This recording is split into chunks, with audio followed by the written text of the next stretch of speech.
Mas agora vamos de PCC e C vermelho. Senhores.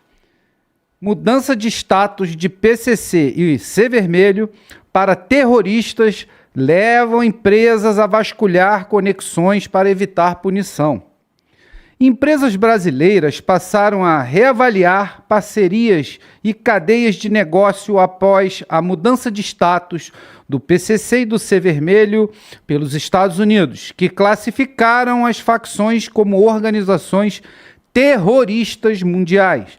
A nova situação levou companhias a realizarem uma varredura em clientes, fornecedores e parceiros para evitarem possíveis sanções internacionais.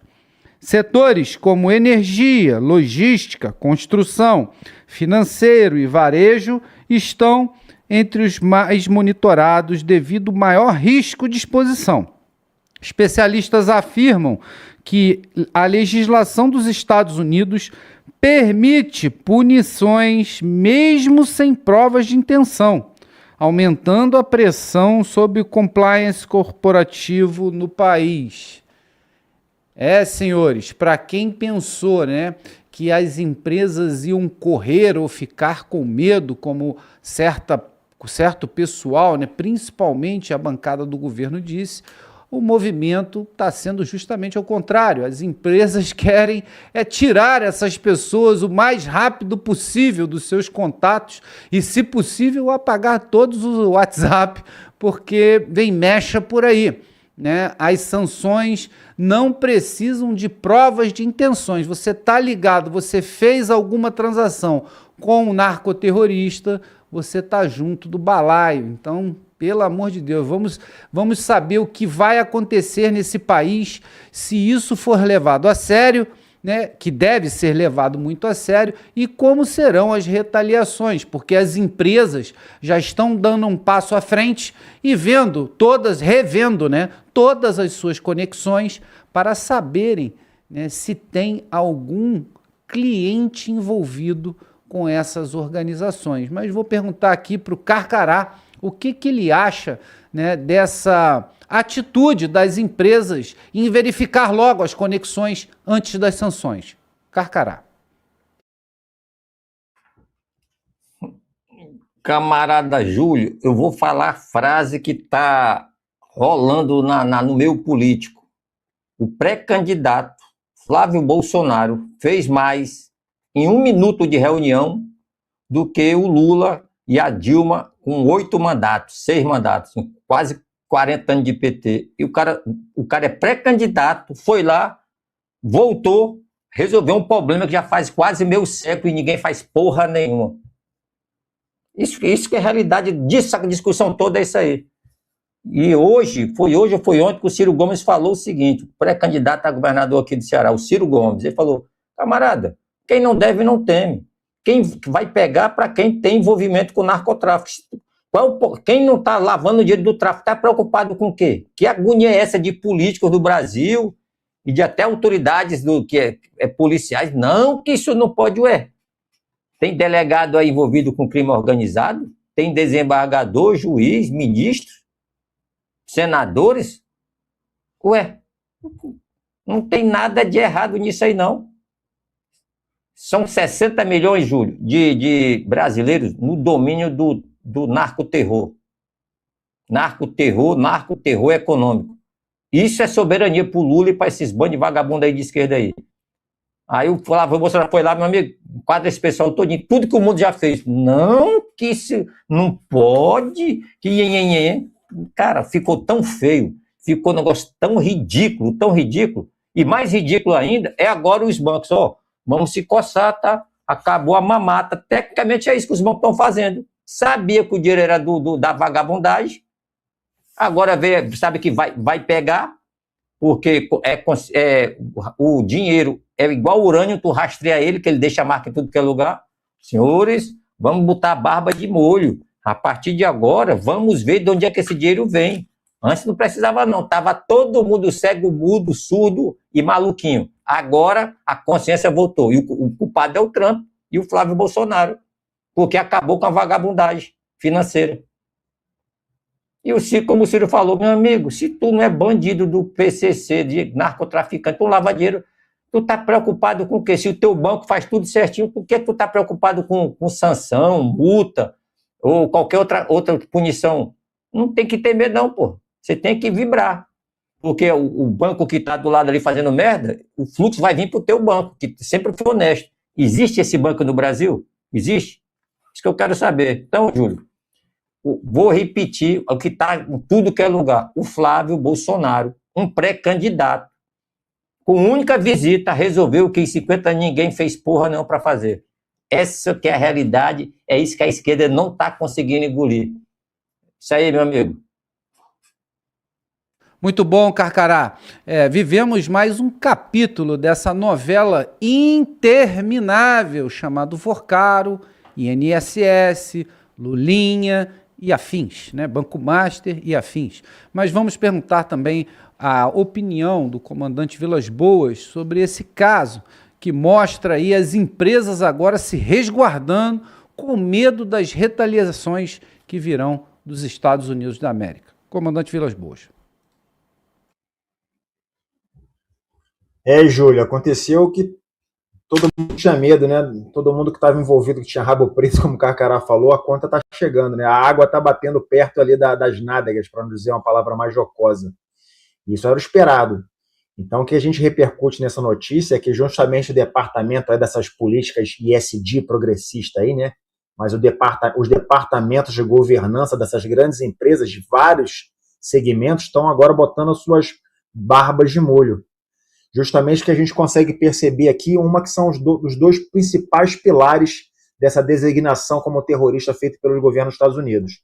Um é o lado da inteligência, que não é o caso agora da gente comentar, falamos sobre isso de uma forma en passant aqui, uma pincelada em outros momentos, mas agora a gente tem a oportunidade de falar um pouco mais atenção sobre o braço financeiro, né, o que realmente afeta as instituições ou qualquer um que querendo, sabendo ou não, de forma dolosa ou culposa, tem algum envolvimento financeiro com essas duas organizações terroristas, aqui no caso brasileiro, agora a G100, promovidas, digamos assim, receberam esse selo aí do governo norte-americano. E a preocupação vem de todo mundo. Porque o que é justamente a governança?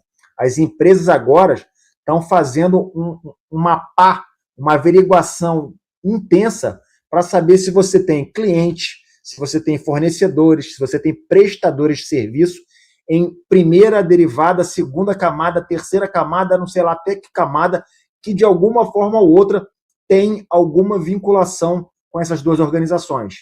E quem mais está preocupado com isso?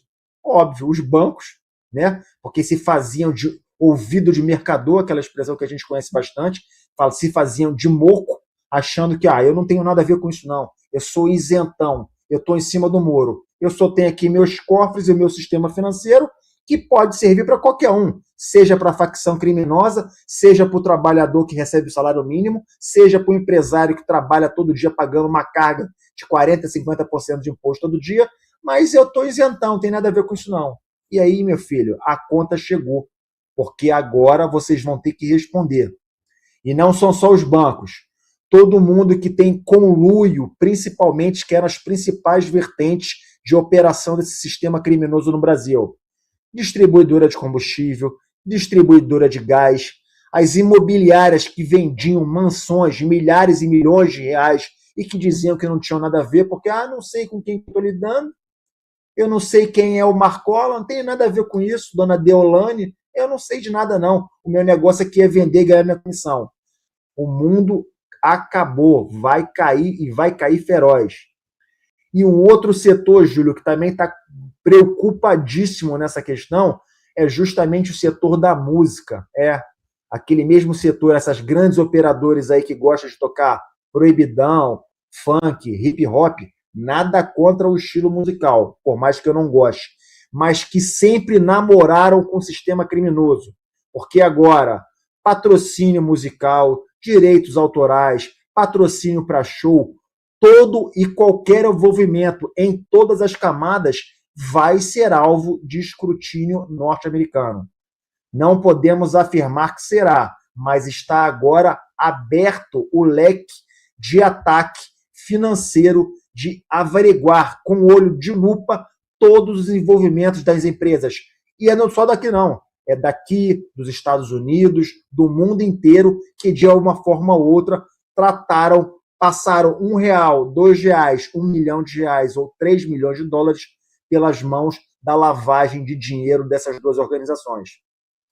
E o que também vale a pena repercutir, Júlia, é justamente a gente dar uma olhada para o caso mexicano, né? Porque é um caso próximo. Lá eles têm, em vez de 2, foram 6 organizações recentemente que receberam essa etiqueta de organizações criminosas, terroristas, transnacionais, se a gente puder falar assim, e que aí justamente a gente pega um exemplo. O primeiro é o seguinte, que no caso mexicano não teve nenhuma grande operação militar que foi lá tirar, por exemplo, a presidente Claudia Sheinbaum do seu trono, do seu palácio presidencial. Muito pelo contrário. Mas no campo da inspeção, das repercussões financeiras que a gente está comentando aqui agora, várias ações aconteceram. E uma que chamou bastante atenção, até pela surpresa do caso, foi justamente nos serviços alimentícios. Um dos maiores produtos de exportação e que tem vinculação com a culinária mexicana é o abacate. Para quem não conhece, é a guacamole, faz muita parte, faz muito sucesso na culinária mexicana e que tem uma proximidade com os Estados Unidos absurda. O número de restaurantes mexicanos nos Estados Unidos é enorme. E por que eu estou falando isso? Porque justamente as organizações terroristas mexicanas que envolviam e que tinham papel para lavagem de dinheiro usavam justamente diversos setores da cadeia produtiva do abacate para lavar dinheiro que entrava e saía do mercado norte-americano.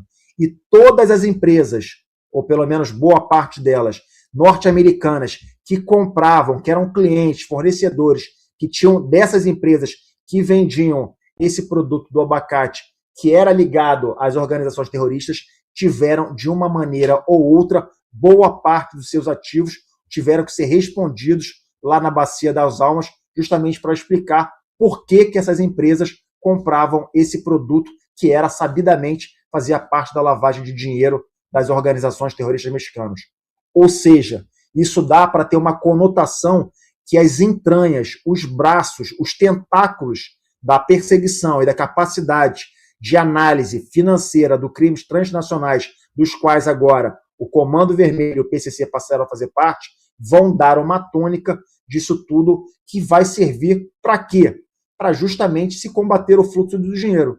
Quando você tem qualquer investigação de ordem financeira, você segue aquele artifício do chamado do inglês follow the money, siga o dinheiro, porque ele deixa rastros e você vai conseguir saber quem estava lá de forma culposa, sem saber que realmente estava se interagindo com aquele tipo de organização, mas quem não, quem eram os sistemas que operavam de forma coordenada e integrada para que essas organizações terroristas pudessem lavar o seu dinheiro e, da sua forma integral, fazer o que faz aqui no Brasil, levando o terror à população que não merece ter esse tipo de tratamento.